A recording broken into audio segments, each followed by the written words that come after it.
السلام علیکم. آج کے سچ کے ساتھ میں ہوں وسیم عباسی. آج ہم 3 خبروں پہ بات کریں گے. ایک تو بریکنگ نیوز ہے کہ ایران اور امریکہ کی جنگ ٹل گئی ہے. پاکستان کا اس میں کیا کردار ہے؟ پاکستان کو بھی بلایا گیا, مذاکرات ہونے جا رہے ہیں نئی ڈیل کے لیے ترکی میں. اس بارے میں بات کریں گے کہ کیا اس کی تفصیلات ہیں.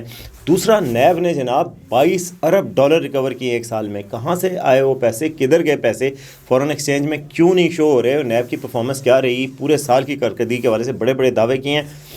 اور کرپٹو کے حوالے سے بھی نیب نے کہا ہے کہ وہ تحقیقات کریں گے. تو کیا کریں گے یہ آج آپ کو بتائیں گے کہ وہ اس پہ کیا پیش رفت ہو رہی ہے. اور تیسری خبر یہ ہے کہ جی انڈیا کی ڈیل ہو گئی ہے.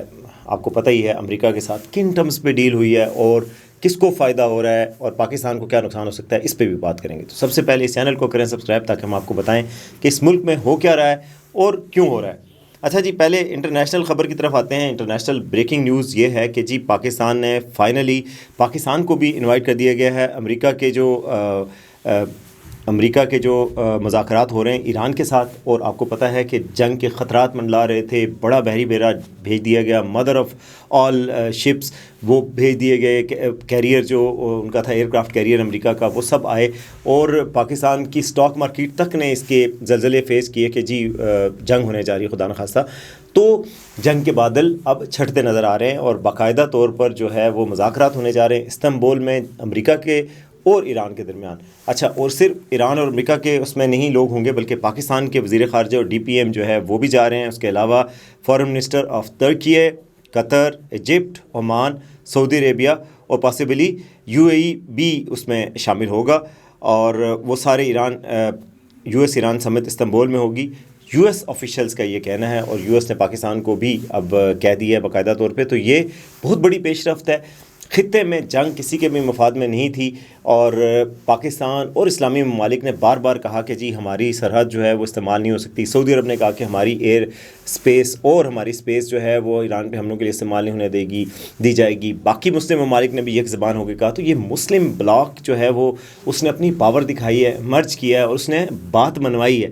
اور امریکہ نے کہا کہ ٹھیک ہے جی ہماری بات کروائیں, اگر ڈیل ہوتی ہے تو ڈیل کرتے ہیں. اور وہ ڈیل جو ہے وہ اب ایران کی طرف سے بھی ظاہر ہے, ایران نے مظاہروں پہ قابو پا لیا, جو اندرونی مظاہرے ہو رہے تھے, جو وائلنس ہو رہا تھا, جو بیرونی سپانسر چیزیں ہو رہی تھیں, ان سب پہ قابو پا لیا. تو اب ایران بھی جانتا ہے کہ تھوڑا بہت اس کو ضروریت ہے کہ وہ ڈیل کرے. امریکہ کو بھی پتہ ہے کہ حملہ کرے گا تو باقی ایران بھی چپ نہیں بیٹھے گا, اور مسلم ممالک بھی شور مچائیں گے, اور مسلم ممالک فیسیلیٹیٹ بھی نہیں کر رہے.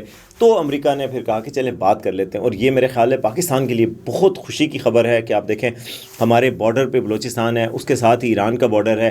وہ پہلے ہی انرسٹ پاکستان کے بلوچستان میں, آپ کو پتہ ہے یہ دہشت گردانہ حملے کیے گئے گزشتہ ہفتے, اور اتنا نقصان ہوا. 177 کے قریب ملیٹنٹس کو مارا گیا ہے, ہماری 45 کے قریب کیجویلٹیز ہوئی ہیں, سویلین ملٹری شہداء ہیں. اس سارے تناظر میں یہ پاکستان افورڈ نہیں کر سکتا تھا کہ یہ انرسٹ پیدا ہو ہمارے نیبر میں, اور اتنی زیادہ تشویش کی بات پیدا ہو جائے کہ پاکستان کے لیے حالات خراب ہو جائیں. پاکستان کی معیشت پہ اس پہ اثرات پڑنے تھے, تیل کی سپلائی پہ اثرات پڑنے تھے, کیونکہ ایران جو ہے وہ تیل کی سپلائی پہ انٹرنیشنلی آپ کو پتہ ہے کہ وہ ڈال سکتا ہے, بہت زیادہ اثر ڈال سکتا ہے اگر نیول بلاکیڈ کرے. اس کے راستے سے بہت سارے سمندری راستے سے پوری دنیا کی تیل کی سپلائی گزرتی ہے, تو ایران اس میں بہت زیادہ ڈسرپشن کر سکتا تھا, اور پوری دنیا میں مارکیٹس والیٹائل ہو جاتی ہیں. پاکستان کے لیے اکنامک اسٹیبلٹی اور باقی چیزیں خراب ہو جاتی ہیں. تو یہ بہت اچھی خبر آ رہی ہے, اور دفتر خارجہ نے کچھ دیر پہلے ہی کنفرم کیا ہے کہ پاکستان کو بھی دعوت دی گئی, اسحاق ڈار بھی جائیں گے, اور اللہ کرے کہ کوئی ڈیل ہو جائے. اور ایران کے لیے بھی یہ بہتر ہے, ایران کے عوام کے لیے بھی بہتر ہوگا کہ خوشحالی آئے گی. ایران کے پاس اتنی سیکنڈ لارجسٹ پروڈیوسر ہے آئل کا, پٹرول کا, سعودی عرب کے بعد. وہ کم از کم جو ہے وہ اگر وہ آئل کی دولت کو یوز کرنا شروع کر دے تو وہ دنیا میں اور اپنے عوام کو خوشحال رکھ سکے گا, اور بڑا ایک مقام اکنامیکلی حاصل کر سکے گا. تو ظاہر ہے نیوکلیر پروگرام سے اس کو ڈیل کرنی پڑے گی, لیکن اگر یہ ڈیل کر لی جائے اور اس میں عوام کی بہتری ہو تو یہ فائدہ ہے. اور اس سے صرف اس کو نہیں فائدہ ہے, پورے مسلم بلاک کو فائدہ ہے. مسلمانوں نے تھوڑا سا اس دفعہ اتحاد کا مظاہرہ کیا ہے, اور کافی حد تک جو ہے وہ ایک جنگ کے دہانے سے واپس اس چیز کو لا رہے ہیں. بڑی اچھی خبر ہے, کم از کم جنگ کے بجائے امن کو ایک ٹرائی دی جا رہی ہے, اور دعا گو ہیں کہ یہ امن جو ہے وہ کوششیں رنگ لے آئے. پاکستان اس میں ہمیشہ کوشش کرتا رہا ہے کہ جنگ نہ ہو. پاکستان نے دفتر خارجہ نے پچھلی دفعہ بھی پچھلے ہفتے میں ہم بریفنگ میں موجود تھے, انہوں نے کہا کہ پاکستان ایران کے اندرونی معاملات میں مداخلت کے سخت خلاف ہے, اور بڑے عرصے کے بعد پاکستان کے ایران کے ساتھ بڑے اچھے تعلقات ہیں. تشکر کہ آپ نے سنا ہوگا جب اسرائیل کا حملہ ایران پہ ہوا تھا تو پاکستان نے بڑا سپورٹ کیا تھا اور موریلی بھی سپورٹ کیا تھا. تو یہ ساری چیزیں مل کر پاکستان کے لیے ایک اچھی خبر سامنے آ رہی ہے. میں نے کہا آپ سے شیئر کروں. دوسری خبر انٹرنیشنل ریلیشن سے ہی متعلق ہے, وہ ہے انڈیا اور امریکہ کی ڈیل رات کو ہو گئی. آپ کو پتہ چلا ہوگا ڈونلڈ ٹرمپ نے اعلان کیا کہ جی ہمارا انڈیا کے ساتھ ڈیل ہو گئی. انڈیا کا ٹیرف پاکستان سے بھی کم کر دیا گیا, 18% ٹیرف ہوگا. امریکہ میں جب انڈین مصنوعات جائیں گی تو ان پہ 18% ٹیکس لگے گا, پھر امریکی منڈی میں وہ جائیں گی تو یعنی 18% مہنگی ہو کے جائیں گی. پاکستان کا 19% ہے.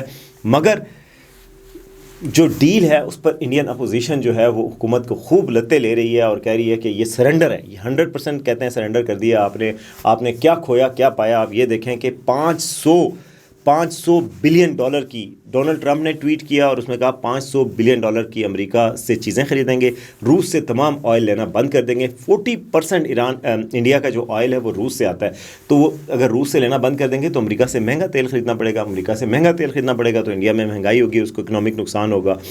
جو اپنا ٹیرف ہے 18% ہے, لیکن جو امریکی مصنوعات انڈیا آئیں گی ان پہ 0 ٹیرف لگے گا. تو اور پھر پہلی ٹویٹ جس طرح انڈیا پاکستان جنگ میں پہلی ٹویٹ ٹرمپ صاحب کی آئی تھی کہ جی ہم نے صلح کروا دی ہے, اس دفعہ بھی ڈیل کی پہلی ٹویٹ جناب ڈونلڈ ٹرمپ نے کی. اس کے بعد اس کا مطلب ہے کہ انہوں نے ڈیل کروائی اور انہوں نے کہا کہ انڈیا کے کہنے پہ ہم نے ڈیل کی ہے, پرائم منسٹر نریندر مودی کے کہنے پہ ڈیل کی ہے. نریندر مودی کا اس کے کچھ دیر بعد جواب آتا ہے. کانگریس نے کہا کہ جی یہ بھی سرنڈر ہے, یہ بالکل جس طرح پاکستان کے ساتھ 10 مئی کی جنگ میں سرنڈر ہوا تھا یہ بھی سرنڈر کیا گیا ہے, اور ہر ٹرم مانی گئی ہے امریکہ کی. خود کے لیے کوئی اچھی ڈیل نہیں لی گئی. ایگریکلچر پروڈکٹس جو ہے وہ آپ کو پتہ ہے پاکستان کی طرح انڈیا بھی ایگریکلچر پہ بہت زیادہ انحصار کرتا ہے, زرعی مصنوعات پہ. وہ بھی اب امریکہ کی وہ آنے دیں گے. پہلے انہوں نے ضد لگائی ہوئی تھی کہ ہم امریکہ کی یہ چیزیں نہیں آنے دیں گے تاکہ لوکل فارمرز کو بچائیں, پروٹیکٹ کر سکیں. لیکن آخرکار مودی جی نے گھٹنے ٹیک دیے اور امریکہ کے ساتھ وہ ڈیل کر لی, جس کو انڈیا میں اپوزیشن بہت کہہ رہی ہے کہ بہت بڑا سرنڈر ہے. اب دیکھتے ہیں کہ آنے والے دنوں میں اب مودی جی کیا کہیں گے. لیکن دیکھیں امریکہ نے اپنی طاقت منوائی ہے اور آخرکار انڈیا کو امریکہ کی ٹرمز پہ آنا پڑا. حالانکہ کچھ دیر پہلے انہوں نے کہا جی mother of all deals EU کے ساتھ سائن کی تھی انڈیا نے, اور اس میں بہت زیادہ ایک دوسرے کے ساتھ تعاون کی بات کی گئی تھی. لیکن امریکہ زیادہ دیر تک امریکہ سے انڈیا دور نہیں رہ سکا, اور انڈیا کے اب روس کے ساتھ تعلقات پہ کیا اثرات پڑیں گے یہ بھی آنے والا وقت بتائے گا. تو یہ ایک بڑی پیش رفت ہو رہی ہے خطے میں. دو طرف سے آپ کو انٹرنیشنل خبریں ملی ہیں. اب آتے ہیں لوکل خبروں کی طرف, اور پاکستان میں جو بڑی خبر ہے آج نیب نے اپنی پورے سال کی کارکردگی لوگوں کے سامنے میڈیا کے سامنے پیش کی. میں بھی وہاں موجود تھا, میں چپ رہا, میں ہنس دیا نہیں. بہرحال انہوں نے پرفارمنس بتائی اور کہا کہ ایک سال میں $22 ارب یعنی جنوری 2025 یعنی پچھلے سال سے دسمبر 2025 تک کتنے پیسے ریکور کیے؟ $22 ارب. پاکستان کے ٹوٹل فارن ایکسچینج ریزرو کتنے؟ $19 ارب. تو یہ $22 ارب ہیں کدھر؟ اس بات کا بڑا سوال لوگ پوچھتے ہیں. ان سے بھی پوچھا گیا, انہوں نے کہا بھائی بات سنو ذرا آرام سے. بات یہ ہے کہ ہم نے جو ریکوریاں کی ہیں اس میں جنگلات کی زمینیں ہیں, جو بہت ساری زمینیں تھیں جو سرکاری زمینیں اور ایسٹس سے موویبل اور اموویبل پراپرٹیز, وہ ہم نے ریکور کی ہیں. جو بڑی ریکوری باقی کی ہے وہ کوہستان اسکینڈل میں کوئی 24 ارب پاکستانی روپے کی ہیں. لیکن یہ جو پیسے ہیں یہ 6000 ارب روپے کی کہہ رہے ہیں کہ ہم نے ریکوری کی ہے. وہ ریکوری کسی بندے سے نہیں پکڑے پیسے, نہ کسی کرپشن کی کوئی پیسے دے رہے تھے رشوت لیتے ہوئے, وہ نہیں پکڑے. وہ زیادہ تر پیسے ہیں, کچھ پیسے پکڑے بھی ہیں چیٹنگ پبلک ایٹ لارج والے جو ہاؤسنگ سوسائٹیاں وغیرہ ہیں ان کے حوالے سے, لیکن جو زیادہ تر پیسے پکڑے ہیں وہ جنگلات کی زمینیں ہیں, ریلوے کی زمینیں ہیں, مختلف محکموں کی زمینیں ہیں جو عوام کے قبضے میں تھیں یا کسی اور کے قبضے میں تھی, قبضہ گروپس کے قبضے میں تھی, وہ ریکور کر کے حکومت کو واپس دے دیے. ان کا تخمینہ جو لگایا گیا وہ اس طرح اربوں ڈالرز میں بنتا ہے. تو زیادہ تر وہ یہ کہا گیا. لیکن جو ایک اچھی بات کی گئی ہے وہ یہ کہ اب ہاؤسنگ سوسائٹیز کے فراڈ کے حوالے سے نیب جو ہے بڑا پرو ایکٹیو ہوگا, اور نیب کی ویب سائٹ پہ آپ کو ہر ہاؤسنگ سوسائٹی کا, اب آپ گھر خریدنا چاہتے ہیں, پلاٹ خریدنا چاہتے ہیں, دیکھنا چاہتے ہیں کون سی ہاؤسنگ سوسائٹی فراڈ ہے کون سی ٹھیک ہے, نیب کی ویب سائٹ پہ آپ جائیں گے, ہر ہاؤسنگ سوسائٹی کا اسٹیٹس لکھا ہوگا کہ اس کو NOC ملا ہوا ہے نہیں ملا ہوا, کتنے اس کے ساتھ معاملات ہیں. دوسرا, پاکستان نے اب UAE کے ساتھ بھی معاہدہ کرنے کا سوچا ہے کہ UAE میں جو لوگ پیسے لے کے جاتے ہیں, پراپرٹیز بناتے ہیں, ایلیگل منی لانڈرنگ کرتے ہیں اور وہاں جا کے چھپ جاتے ہیں, ان کے حوالے سے بھی پاکستان کا چند ہفتوں میں معاہدہ ہونے لگا ہے UAE کے ساتھ. UAE کی جو اکاؤنٹیبلٹی اتھارٹی ہے اس کے ساتھ, تو اس سے بھی پاکستان کو کہتے فائدہ ہوگا. دوسرا, انہوں نے یہ کہا کہ ہم کرپٹو کے حوالے سے لوگ کرپٹو کے ذریعے منی لانڈرنگ کرتے ہیں اور ادھر سے ادھر ٹرانسفر کر دیتے ہیں، اس کا بھی ہم سدباب کریں گے، اپنی کیپیسٹی بلڈنگ بھی کریں گے۔ دوسرا انہوں نے کہا کرپٹو والا بندہ جدھر بھی جائے گا بچے گا کتنا، کیونکہ کرپٹو والے نے اس پیسے کو کچھ کہیں تو یوز کرنا ہے، موویبل پراپرٹی لینی ہے، یعنی کہ گاڑیاں شاڑیاں، کوئی فراری شراری، یا پھر کوئی بڑے بڑے مال یا گھر لینے ہیں، کہیں تو پیسوں کو نکال کے خرچ کرنا ہے، جہاں سے نکالے گا پکڑا جائے گا۔ تو وہ کہہ رہے ہیں کہ اس حوالے سے بھی کر رہے ہیں۔